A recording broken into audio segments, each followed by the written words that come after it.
중국 고대에 삼황오제 시기가 있었다고 그럽니다. 우리나라 옛날 고조선 그 전에 당군 할아버지 얘기하듯이 중국 사람들 그렇게 얘기합니다. 그때에 이제 두 임금 요왕 또 순왕 이 두 왕이 다스리던 시대가 아주 태평하고 너무너무 편안한 시대였기 때문에 그 시대를 그 두 왕이 다스리던 시대를 요순시대라고 합니다. 요순시대라고 그러면 태평성대를 지칭하는 그런 말이 되어버렸습니다. 그때 사람들의 생활이 얼마나 풍요롭고 편안했는지 임금이 누군지도 모르고 그래 살았다고 노래하고 있습니다. 이제 장자 4편에 보면은 요임금과 관련되어진 일화가 하나 있습니다. 그걸 제가 소개할 테고 중요한 문구 하나를 저기 칠판에 적어놨습니다. 요임금이 나라를 편안하게 잘 다스렸는데 자기보다 더 훌륭한 그러나 시골에 묻혀서 사는 지혜자 허유라는 사람이 있다는 얘기를 듣고 그를 초빙해다가 이제 그에게 부탁을 합니다. 허유 선생을 앞에 두고 이제 왕이 친히 부탁하는 거예요. 해와 달이 떴다고 그러면은 횃불 들고 다니는 게 그 우스꽝스러운 일이지 않습니까? 또 하늘에서 적당한 비가 논밭에 내리는데 농부가 또레박 들고 물을 퍼담다고 하는 거 그것도 아주 웃기는 일 아닙니까? 그와 같이 선생이 왕위에 올라가지고 나라를 다스리면은 참 태평하겠는데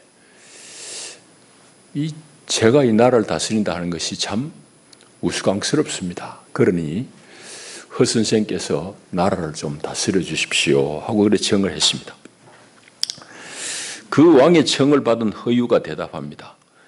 그대가 천하를 다스려 가지고 이미 이 나라가 태평성대를 누리고 있거늘 내가 그대를 대신한다면은 그건 다만 이름뿐이 아니겠습니까? 그 이름이란 것은 그림자에 불과한 것인데 내가 그렇다면 장차 그림자를 붙들고 살란 말입니까? 그렇게 대답하면서 왕의 청을 거절했다는 일화가 장자에 나옵니다. 그래서 이름이란 것, 명예란 것이 그림자일 뿐이다라는 것을 저기 원문대로 한번 써놔봤습니다. 명자, 명예란 것은 실지 빈야, 실, 열매, 실제의 빈이란 것은 손님 빈이잖아요. 손님인데 손님 왔다 가버린 같이 이제 내용적으로는 그림자란 말입니다. 명예란 것은 실제의 그림자뿐인데 내가 그 왕의 허울을 쓰고 있을 필요가 있습니까? 하고 그렇게 거절했다는 얘기입니다. 오늘 우리 사는 세상이 온통 속은 빈 깡통인데 명예만 쫓는 자들 삼심 때문에 이렇게 온통 혼돈스럽습니다. 난리도 이런 난리가 없습니다. 그거는 뭐 세상뿐만 아니에요. 우리 신앙도 마찬가지입니다. 그래서 오늘 내 신앙도 우리 교회도 마찬가지입니다. 실제를 잃어버리고 껍데기만 붙들고 있으면 뭐 하겠냐고. 껍데기만 화려하고 뭐 대단한 것 같아도 속이 없으면 그건 아무것도 아닙니다. 여러분들의 신앙이 정말 내실이 있는지 알맹이가 있는지 오늘 말씀 속에서 우리에게 들려주는 알맹이는 무엇인지 또 껍데기는 무엇인지 하는 것을 좀 살펴봐야 되겠습니다. 오늘 우리 고린도 전서를 읽었는데 고린도라는 도시는 대단히 지리적으로 아주 특별한 곳입니다. 이제 그림은 없습니다만은 지금 그리스를 보게 되면은 발칸 반도 밑에 거기 아테네가 있잖아요. 아테네 그 조금 밑에 보면은 또 큰 반도가 있습니다. 필로폰네소스 반도라고 큰 반도가 있죠. 거의 그리스 전체 영토의 한 4분의 1, 3분의 1 정도 차지합니다. 그게 이제 좁은 길목에서 이래 연결이 됩니다. 땅이. 그러니까 옛날에는 주로 이제 해상 항로가 발달, 배로 이제 큰 짐들을 실어 나를 때인데, 뭐 기차도 없고 버스도 없고 트럭도 없을 때니까 배로 다 실어 나는데, 그 좁은 이제 길목과 같은 목과 같은 그 땅이 고린도입니다. 고린도.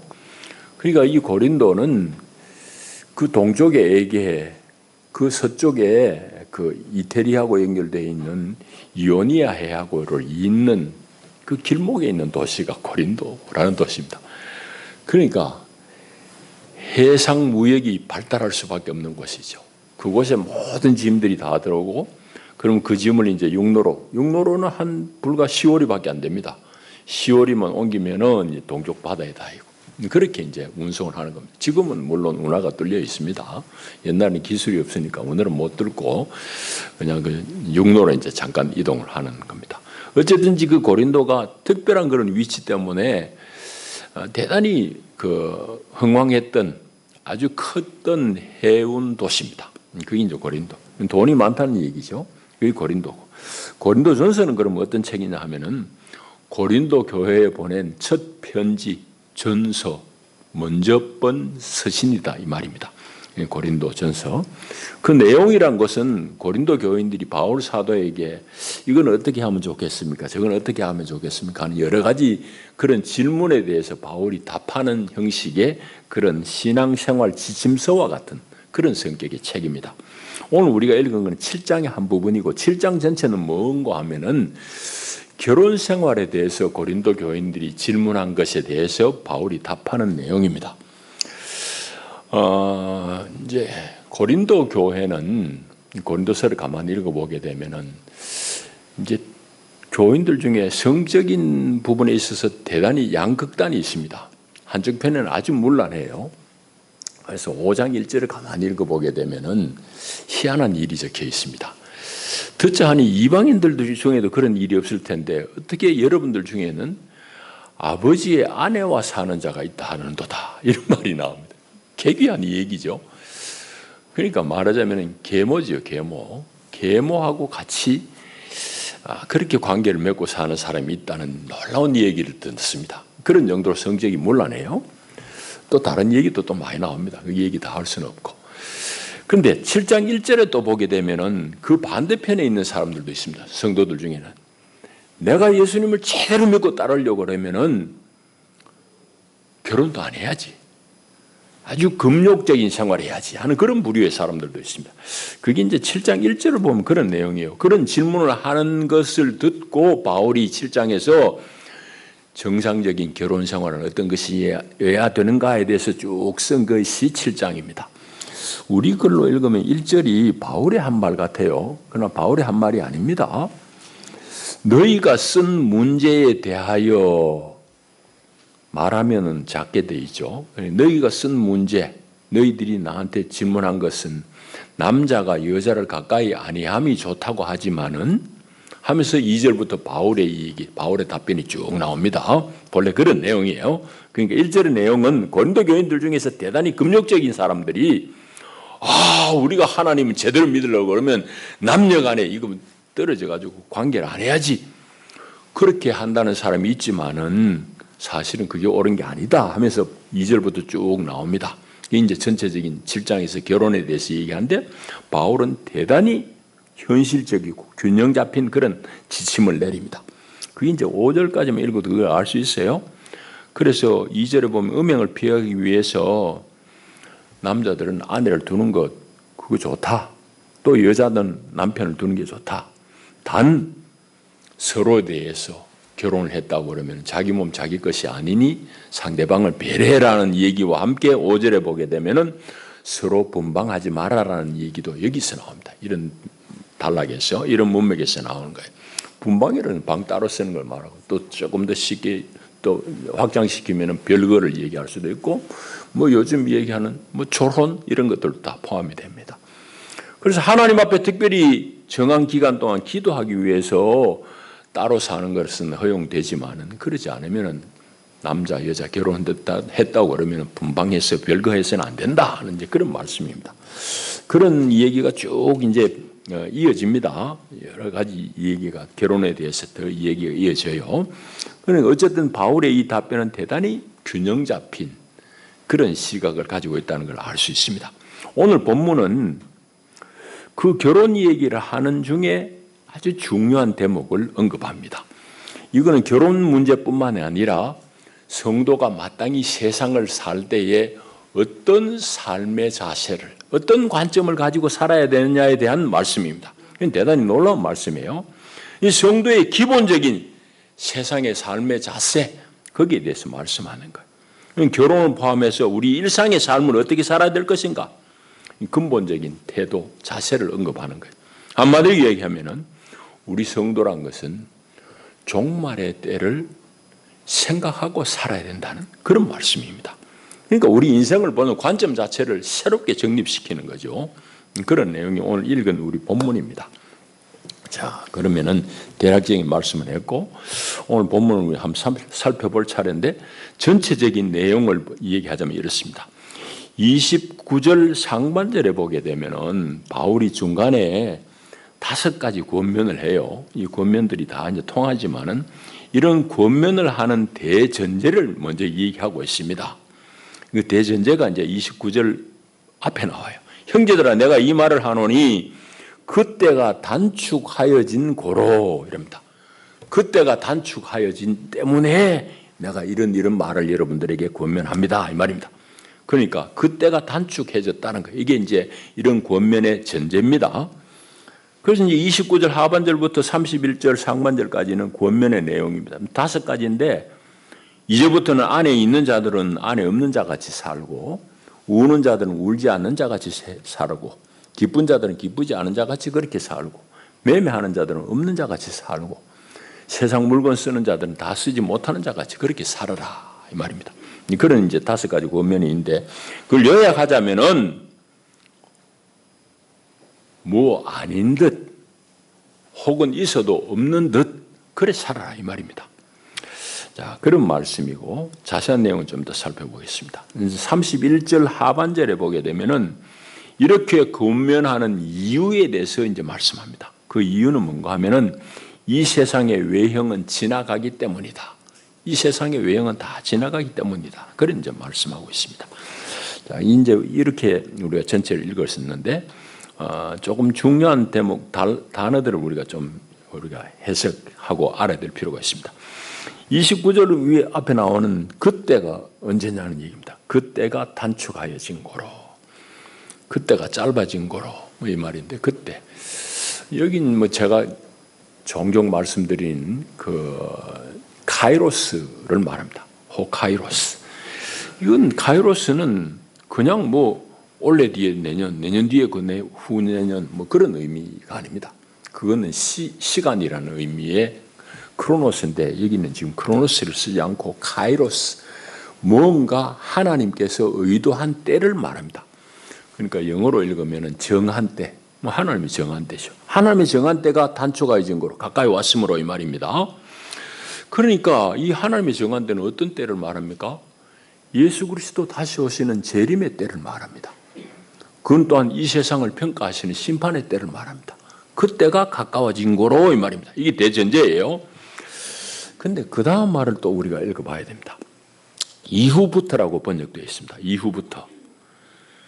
그래서 하나님이 정하신 그때가 짧아진 거로 이후부터 했습니다. 이후부터라고 번역된 말도 헬라말 그대로 읽으면은 남은 시간을 말합니다. 남은 시간은 이 말입니다. 이게 대단히 절박한 표현이죠. 그런데 그렇게 번역하기는 뭔가 어색하니까 부드럽게 이후부터 이렇게 번역했을 뿐입니다. 그럼 바울은 대단히 절박하게 얘기하고 있어요. 이게 뭔 말인가 하면은 우리 건강한 사람은 또 특별히 젊은 사람들은 뭐 어제가 오늘 같고 오늘 또 내일 반복되고 올해 내년에 또 반복되고 뭐 이러잖아요. 시간의 소중함을 잘 모르고 산다고. 왜? 뭐 내일 틀림없이 오늘과 같은 날이 또 올 것이니까. 그러나 예를 들어서 말기 암 환자가 의사로부터 당신 앞으로 3개월 정도 살겠습니다라는 그런 의사의 진단을 받았다고 그러면 그 사람은 하루하루가 새롭습니다. 하루하루가 너무 소중합니다. 바울이 지금 얘기하는 것은 그 말을 하고 있어요. 하나님의 정하신 때가 가까워졌기 때문에 남은 시간은 이 말입니다. 그때까지 남은 시간은 이것은 분명하지요. 남은 시간이 주어져 있습니다. 뭐 우리 개인적으로 남은 시간이 뭐 짧을 수도 길 수도 있지만은 그러나 역사적으로 주님 오실 때가 짧아지고 있기 때문에 이 남은 시간은 이 말입니다. 그러니까 우리의 시간에 대한 인식이 철저해야 된 것을 철저해야 됨을 바울이 말하고 있어요. 다만 우리 번역이 좀 어색하니까 이후부터는 이래 해버렸지만은 정말 시간을 소중하게 써야 됨을 말씀하고 있습니다. 이 단어 하나가 그런 말씀이고. 그래서 이제 남은 생애 동안에는 안에 있는 자들은 없는 자같이 살아라 라고 그렇게 권면합니다. 이건 뭔 얘기일까요? 부부관계를 부정하거나 혹은 그 가볍게 얘기하는 말일까요? 혹은 앞에 1절에서 이 고린도 교인들이 말한 대로 금욕적인 그런 생활을 하란 말일까요? 결코 아니에요. 결코 아니라고요. 오늘 본문에서 이 내용이, 이 말씀이 의미하고 있는 바는 부부의 관계조차도 사실은 정확하게 이야기하면 이 세상의 질서가 유지되는 동안, 이 세상에 남은 시간 동안만에 유지되는 한시적인 관계이지 그 영혼의 관계가 아니라는 얘기입니다. 여러분 예수님도 말씀하셨잖아요. 부활을 부인하는 사두개파들이 예수님한테 와가지고 희한한 질문을 하잖아. 형이 죽어가지고 아우가 그 형수하고 살아가지고 자식 낳고 또 그 형이 또 죽어가지고 뭐 형수하고 또 그러면 7 형제하고 다 살았는데 그 형수는 나중에 죽어가지고 누구 부인이 됩니까? 그런데 예수님은 너희가 부활도 모르고 영생도 모르는구나 하잖아요. 그때에는 천사들과 같았어. 결혼함도 없고 그 세상에는 그런 게 없어요. 그러니까 이 결혼이란 것도 부부의 관계라는 것도 이 세상의 질서 속에서만 유지되는 관계란 말입니다. 그러니 이 세상에 있는 그 한시적인 관계인 부부보다도 정작 우리가 관심을 가져야 될 것은 영원한 관계, 성도들과 하나님과의 관계, 영원토록 이어지는 그 관계를 잘 붙들어야 되지 않겠느냐, 그런 의미를 담고 있는 말씀입니다. 안에 있는 자들은 없는 자같이 살아라는 말씀이. 그 뒤에 이어진 말씀 다 같은 의미입니다. 우는 것, 기뻐하는 것에 대해서도 같은 이치예요.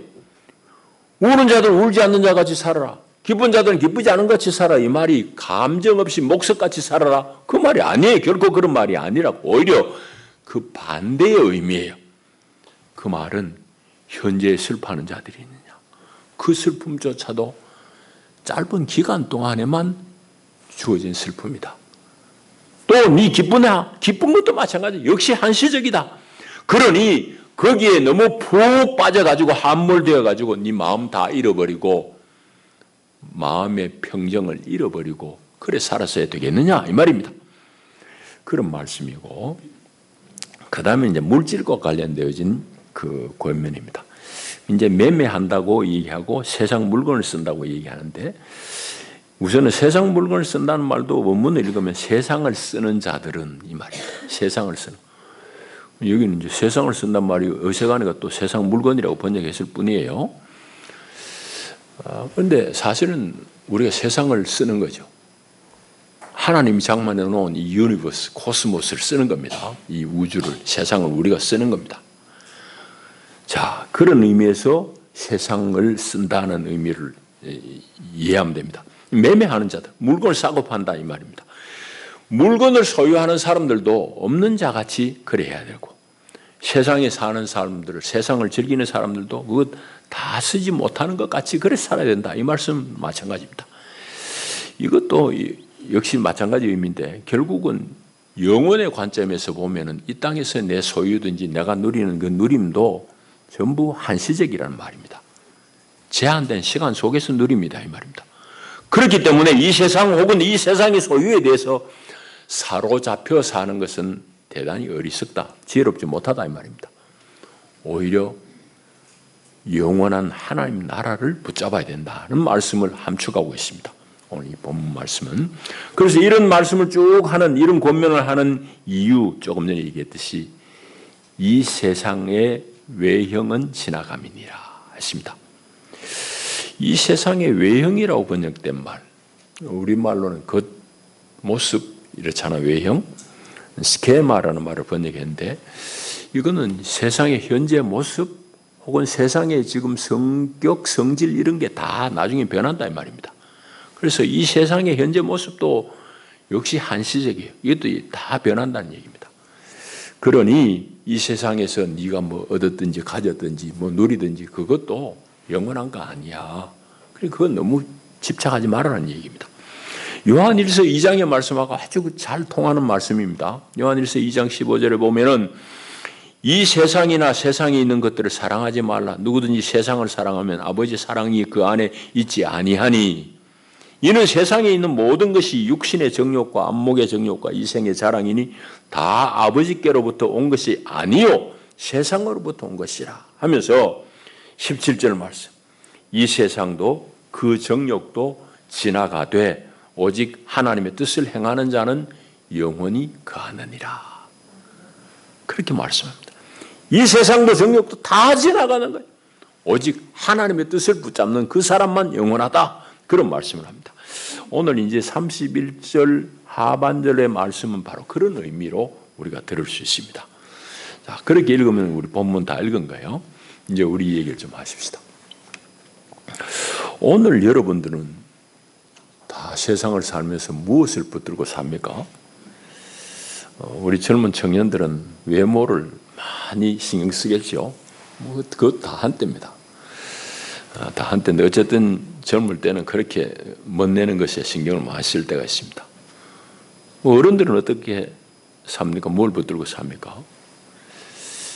어떤 사람은 막 그냥 다른 거 다 잃어도 내가 가진 이 물질은 안 놓아야지 하고 그거 붙들고 삽니다.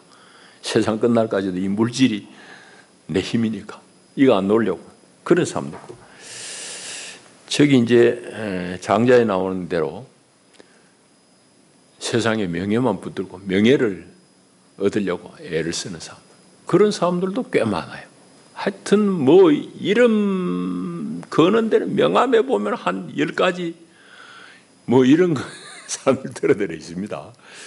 근데 10가지 활동하는 건 좋아요. 내가 그걸 비난하고 싶지는 않은데 그 이름값을 해내는 능력이 있냐 이 말이지. 그건 없으면서 이름만 여기저기 걸쳐놓고 어떻게 하겠어요? 참 뭐 개인적인 그 범위가 좁으면 그거는 뭐 그게 피해가 덜하지만 그게 온 나라에 미친다고 그러면 나라 말아먹는 거 아니에요? 그런 꼴이에요. 그럼 그 세상에는 이런 명예를 붙들고 권력을 붙들고 뭐 돈 붙들고, 그런데 그런 누림조차도 다 잠시 잠깐이에요. 외형은 다 지나갑니다. 그런데 바울의 이 말은 어려운 말은 아니에요. 가만히 우리가 관찰해보면 누구나 다 동의할 수 있습니다. 여러분 눈앞에 벌어지는 현상 다 변합니다. 지구 어제 오늘 똑같은 것 같지요. 사실은 전에 한 말씀드렸지만 우리 태양계를 포함해서 이 온 우주는 계속 안에서 돌고 움직입니다. 우리는 태양 주위만 도는 것 같지만은 태양조차도 돈다고 이 전체 우주 안에서. 그러니까 이게 어마어마한 일입니다. 이 현상들이 늘 변하는 거 계속 움직입니다. 우주도 지금 우리 현대 물리학이 뭐 발달해가지고 그런 거 우리 다 알게 됐잖아요. 끊임없이 팽창하고 있어요. 이 팽창하는 중에 어떤 또 별들은 수렴돼가지고 없어지기도 하고 이런 것들. 지구라고 별인데 다르겠어요? 마찬가지입니다. 다 이렇게 움직입니다. 다 변합니다. 그러니까 주님 말씀 그대로예요. 푸른 마르고 꽃은 시드나 우리 하나님 말씀은 영원히 서리라. 하나님만 영원하실 분이에요. 세상의 모든 것 다 변합니다. 그러니 우리는 이 세상에 사는 동안 이 세상에서는 있어도 없는 듯 살고 뭐 되어도 아니 된 듯 그렇게 겸손하게 살 뿐입니다. 그게 세상에 대해서 지혜롭게 대처하는 지혜로운 처신의 방법이에요. 이 말씀을 잘못 읽으면 세상에 대해서 무책임하라? 그런 말이 전혀 아닙니다. 세상에 대해서 무책임하라는 말이 전혀 아니에요. 오히려 그 반대예요. 본문의 말씀은 없어질 세상의 것에, 세상의 가치에 집착하지 말고 대신 영원한 가치를 붙들고 살아라. 영원한 하나님 보고 살아라, 이 말입니다. 영혼에 집중해라는 거죠. 이게 성도들의 삶의 자세입니다. 성도들이 뭐가 성도예요? 거룩한 무리가 성도잖아요. 글자 그대로. 그럼 다른 사람은 다르다는 얘기인데 여러분이 세상 사람은 뭐가 달라요? 세상 사람들 하루에 3끼 밥 먹는데 여러분 5끼 뭐가 달라요? 여러분의 눈에 이마에 붙어가 달라요. 여러분의 거룩은 바로 이 지점에 있습니다. 세상 사람들은 여기가 다인 줄 알고 이 땅에서 다 이루고 여기서 붙은 거 그거 천년만년 살고 지고 그렇게 사는 게 세상 사람이에요. 그러나 성도는 그거 아니에요. 여기서의 누림도 하나님이 주시는 동안 감사함으로 누릴 뿐이에요. 하나님 오라고 그러면 언제든지 손 털고 나는 주님 앞에 갈 존재예요. 그러니 그때를 바라보고 지금을 사는 삶입니다. 그게 성도의 다른 점이에요. 이게 성도의 삶이에요. 영혼에 집중하며 그날을 바라보며 사는 게 성도의 자세입니다. 저는 이만큼 살아보니까 죄송합니다. 연세 드신 분한테는 어느 때부턴가는 내가 사랑한다는 것이 사랑이 아니었구나, 내 욕심 채우는 집착이었구나 하는 그런 생각들이 들 때가 많았어요. 그러니까 이만큼 살아보니까 사랑하고 집착하고 구분되더라고요. 이건 부부 관계도 마찬가지고 부모와 자식 간의 관계도 마찬가지고 모든 관계도 마찬가지입니다. 다 해당되는 말인데 제가 정의 내리는 사랑은 뭔가 하면은 상대 인격과의 적당한 거리를, 약간의 거리를 허용하면서 지켜볼 줄 아는 것이 사랑이더라고요. 그러면 집착은 뭘까요? 상대를 내 주머니 안에 집어넣고 내 마음대로 하고 싶은 거, 이게 집착이에요. 주머니 안에 넣는다. 사람이 주머니 안에 들어가지는 않죠. 말하자면 상대를, 그게 배우자든지 내 자식이든지 내 영향 안에 가두어 놓고 내 마음대로 하고 싶은 거, 이게 집착이에요. 여러분, 이 집착하는 사람은 만족감을 느낄지 모르지만은 집착당하는 상대방은 숨이 막힙니다. 죽을 지경이에요. 여러분, 그런 경우들은 종종 봐요. 남편이 직장 60년 잘 다니다 은퇴했어. 직장 다닐 때는 아침에 갔다가 밤에 껌껌해요 돌아오니까 그 아무것도 몰랐는데 은퇴하고 하루 종일 집에 있으면서 마누라한테 삼시세끼 밥 다 차려놔라고, 심지어 간식까지 내놔라고. 부인이 어쩌다가 남편 눈치 보면서 밖에 한번 외출 갔다 오면은 당신 어디 갔다 왔느냐고, 누구 만나고 왔느냐고. 그거 다 파악하려고 그러면 부인이 살겠느냐고, 숨을 쉬겠냐 말이지. 거리를 못 둬. 내 안에 가둬놓는 게 내가 사랑하는 줄 착각하는 거야. 자식도 마찬가지예요. 그 자식은 하나의 인격이에요. 하나님으로부터 부여받은 자기 나름대로 달란트가 다 있어요. 근데 내가 못한 거 저놈 시켜가지고 다 해야 되겠다. 애를 옥죄는 거야. 그 자기 주머니 속에 애 가다 놓고 키우는 거지. 아들 그래가지고 무너집니다. 모든 인간관계에 다 그래요. 사랑은 적당한 거리를 허용하고 좋은 관계를 맺는 게 사랑입니다. 여러분, 집착을 사랑으로 오해하면 안 돼요. 그러면은 상대방은 숨이 막혀 죽으려고 그래요. 죽는 게 진짜 죽기도 하고 병들기도 하고 그래요. 오늘 본문은 오늘 우리 성도들에게 세상을 어떻게 살아야 되는지에 대해서 대단한 지혜를 선사하는 말씀입니다. 오늘 본문을 제가 묵상하면서 두 가지를 요약합니다. 먼저는 우리가 세상을 살 때에 나 중심의 이기적인 집착은 버리자라는 공감입니다. 늘 매사를 내 중심으로 집착하는 거예요. 그거 사랑 아니에요. 이기적인 집착은 버려야 되겠다. 두 번째는 하나님의 마음을 품고 인간과 모든 세상, 특별히 생명을 귀히 여겨야 되겠다. 그런 말씀입니다.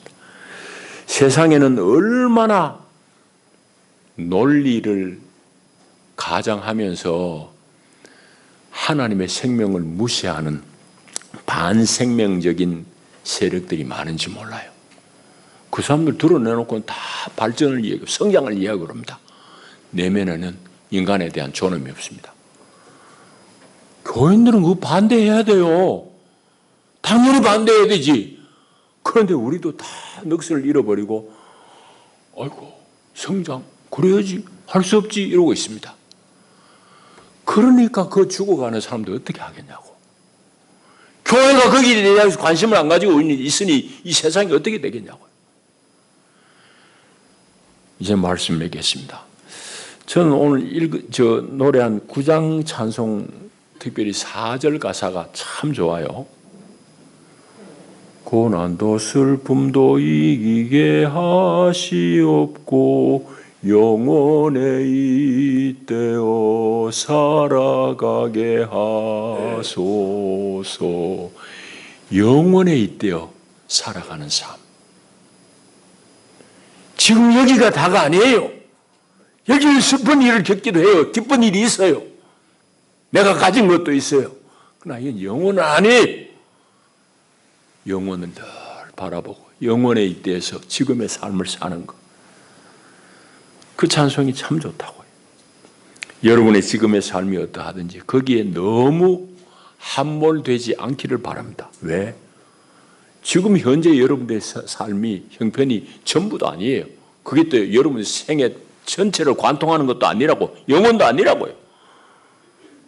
다만 오늘 우리가 주목해야 될 것은 우리 남은 날들을 주님의 날을 고대하면서 영혼을 살아내는 거예요. 이게 오늘 영생을 사는 사람의 모습입니다. 이게 바로 주님의 생명을 사는 거예요. 부활의 생명을 살아내는 겁니다. 그것은 온갖 종류의 반생명적인 세력에 저항하면서 이 땅 가운데 주님의 나라를 세워가는 것입니다. 주님의 뜻을 쫓는 것입니다. 그런 삶을 살아내는 저와 여러분이 다 되기를 축복합니다. 기도합니다. 주님 사랑합니다. 감사합니다. 오늘도 주님 귀한 말씀으로 우리를 일깨우십니다. 세상 사람들과 무엇이 다른지 우리를 하여금 알게 하시고 우리 신앙 가운데 실제가 무엇인지 알게 하시니 감사합니다. 빈 껍데기 붙들고 자랑하다가 무너지고 남도 넘어뜨리는 그런 우를 범하지 않게 하시며 주님 안에서 단단한 신앙을 세워가게 하시고 그 신앙으로 넉넉히 세상을 살아내게 하옵소서. 예수님 이름으로 기도하옵나이다. 아멘.